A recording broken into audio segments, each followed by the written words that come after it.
Well, Mr. Phillips, I made a mistake. I should have spoken before you because that's a difficult act to follow. I'm pleased to present the exhibition Antiquities in the Togo Salmon Gallery at the McMaster Museum of Art. And would like to start today by thanking Carol, Ihor, Julie, and the entire staff at the McMaster Museum of Art for the opportunity to discuss the material. Antiquities, and classical archaeology for that matter, are often difficult to fit into an academic matrix. The objects we examine are artifacts of prior civilizations and are treated as much for their informational value as much as their aesthetic value. And sometimes when looking at objects from everyday life rather than masterpieces, that informational aspect really precedes that aesthetic aspect, so that we're afforded, well, unique insights into the daily life that they embody. We'll view them presently, and I refrain from projecting images of the pottery because there's no point in looking at images of it when we'll look at them themselves in just a second. But before we move over to the gallery, I just wanted to demonstrate with some images how extensive and significant the McMaster Museum of Art's Bruce Brace coin collection is. And I'm going to do that by tracing the critical moments and important developments in numismatic history using exclusively the coins in the collection, many of which are also on display. Coinage was introduced in the 7th century BC and introduced in Anatolia, the region that is today Turkey. By the 6th century BC, it took the form that we're familiar with. One of the earliest silver coins to get disseminated is this, the so-called silver siglos. It was issued probably under the Lydian king Croesus, again in modern Turkey, beginning just about the midpoint of the 6th century, 560, and down till about 546. On the obverse, there are two animals, a lion and bull, engaged in eternal conflict. On the reverse, we call it an Ancus punch, essentially taking a punch, poking it into the metal to demonstrate the purity of the silver. This was a test of the quality and the composition of the material, proof that we're dealing with pure precious metal. Shortly after its introduction, coinage was adopted by the Greeks, and it really becomes a fundamental Greek medium to the point we often associate it more with Greeks than with the Lydians. One of the first Greek cities to issue coins was Aegina, this small island city just off the Attic coast, and they chose as their animal to represent their city, the turtle. Well, for a seafaring population on this small island, the turtle was certainly familiar, and many have wanted to see similarity between the rising curve of the island itself and the back of the turtle. Well, I think we can make that a wonderful association. The Ancus punch begins to get a decorative form, and we can see it divided into eighths. Still, the function there is to get an idea of the composition of the metal. Following its adoption in Aegina, coinage was picked up in Athens, and Athens became the largest producer of coinage from the late Archaic into the classical period. And in fact, the coinage output from Athens far outnumbered any other Greek city. And in fact, 5th century Greek coins are found far and wide into the Near East and down into Africa. At this point, the imagery shifts a little bit, and rather than animals or aspects from the natural world, symbols of the city are employed. And in this way, the coin is shorthand for the group that created it. Athens, on the head side or obverse, put a portrait of their patron deity, Athena, and on the reverse, yes, it's an animal, but it's a significant animal, a significant contest for the animal, the owl, a bird sacred to Athena, a symbol of Athens. This coin was unchanged for centuries and even made a return, or at least the type made a return, following the advent of the euro in 2002 on the reverse of the Greek €1 coin the owl still can be found. Here in the museum, we have a number of examples of Athenian coins. This one I wanted to draw particular attention to, dated to shortly after 449 BC. This coin corresponds to the time of Athens' peak in economic and political power. It was these types of coins that paid for buildings such as the Parthenon on the Athenian Acropolis. Coinage spread quickly to other Greek cities, and we can see cities using this as a forum to indicate aspects of their identity. Corinth follows suit following Athens, with Athena on the obverse, but Pegasus on the reverse. That winged horse, it's a figure from Greek mythology that gets localized in events at Corinth, and for this we can see a symbol significant to that community, a reflection of that community in its numismatic output. Coinage then spread like wildfire across the Greek world and even to Greece's neighbors to the west. We can find a coinage appearing at Greek cities in western Greece, that is in the area of Italy and Sicily, sites such as Syracuse that issued not only silver but also bronze coins. Find coinage at cities such as Metaponto. Here, a city that was known for its production of grain. The grain ear becomes the type, becomes shorthand for the city, and appears on the reverse of their coinage. Sybaris, located here, this is a city famous for bulls, cattle production, and the bull appears both on the obverse and the reverse. We can see this coin on display presently. And one more, Massalia, a Greek city in what is today France. There are Greek cities as far away as France, picks a lion as its type.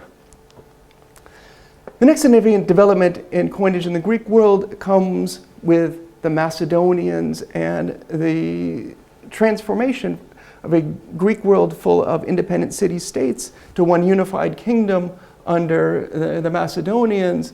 Alexander III, you may know him as Alexander the Great, marks a transition from this type of rule with transferring the imagery, the icons on the coin, from a civic emblem, from an emblem of a political group, and makes it personal, transfers it to an individual.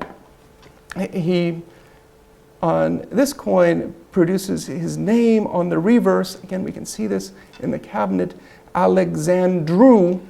And students of Greek, we know this is a genitive. It means of Alexander. Alexander's coinage. Alexander is the one sponsoring this. It's not the state, it's the individual.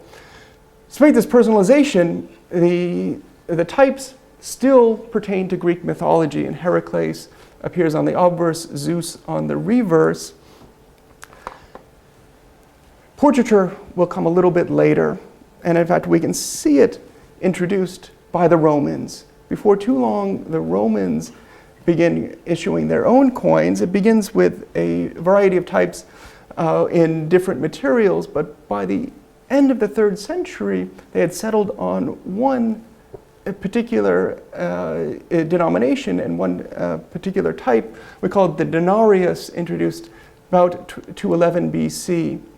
A silver coin with a helmeted head of Roma, and personification of the city, so we can see that civic aspect, with different types on the reverse, including figures from Greek and Roman mythology here, the twin horsemen Castor and Pollux. But before too long, Roman coinage becomes personal too. The minter becomes an important office in the Roman state because the minter gets to decide the type. And slowly, we see those civic emblems give way to more personal messages. It doesn't happen all at one moment, but gradually over time. Here, there's a moneyer who is in the family clan of the Marcius. He puts an ancestor on the obverse. It doesn't put his own portrait, but a family ancestor, and then achievements of that the illustrious ancestor on the reverse, including an aqueduct that his ancestor had brought to Rome. So in this way, elevates the family line, and yeah, we can all do the math and quickly see how this will become self-promotion rather quickly. Roman coinage, particularly in the Republican period, is also notable for representations of architecture, and we can find images of some of the grandest, most important temples and other monuments of Rome on coinage.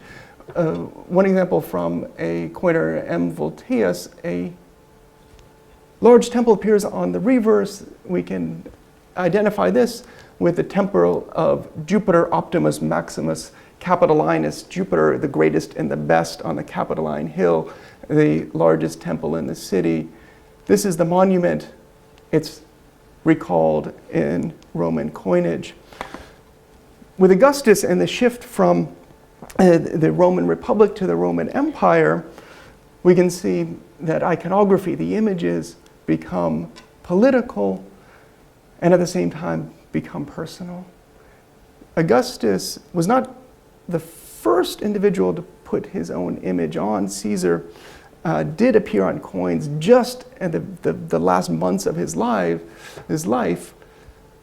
But Augustus, if Caesar did it first, Augustus did it best. He put his own image, and even members of his family, but not ancestors, he put the next generation of his family on the coinage. We can actually see his two grandchildren and adopted sons, legally adopted sons. And with this, don't look back, but look forward. Look to transition. Look to the next generation of the Augusti coming into power. Now, Augustus outlived these heir apparents, but the tradition was established. The tradition was established, and for successive emperors, the convention in Roman numismatics was portrait on the obverse, and then the reverse could change, but oftentimes was either a monument of the city or a deity that personifies an attribute the emperor wishes to be associated with. So we often see concord, peace, or health appearing on the reverse, positive attributes for the city. With this, not only is a long-lived tradition in Roman coinage established, a long-lived tradition in Western coinage is established.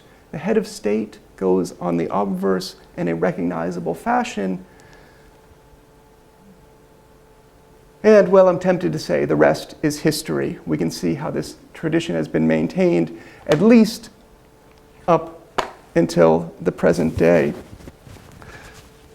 Before shifting gears and taking a look at the objects themselves and maybe allowing a couple words for the pottery and in the gallery itself, I just want to offer one last reflection.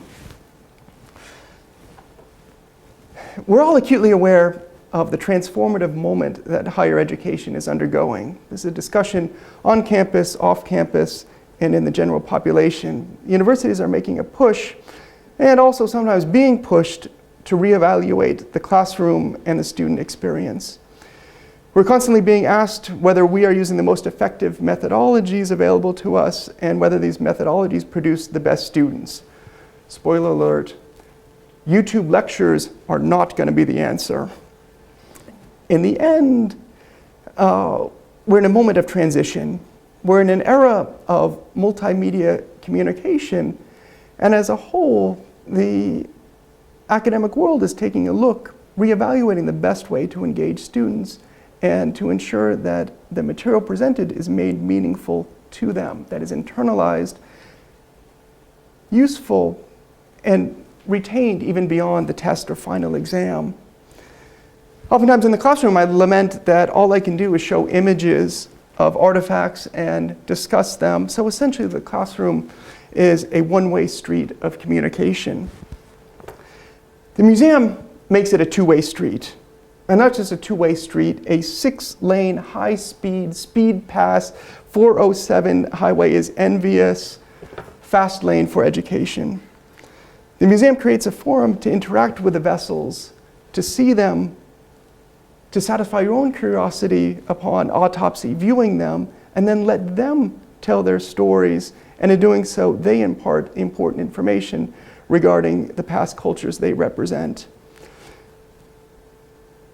Objects in the museum create problem-based learning opportunities, as Mr. Phillips can attest to and has so adroitly navigated in the previous presentation. And these types of inquiries build essential analytical skills that are useful even in a non-classical, that exists, non-classical, non-academic, and in a professional context. The museum creates that forum to engage, inspire, and delight. It academically engages the student body and the general public and provides a type of learning experience that is otherwise impossible.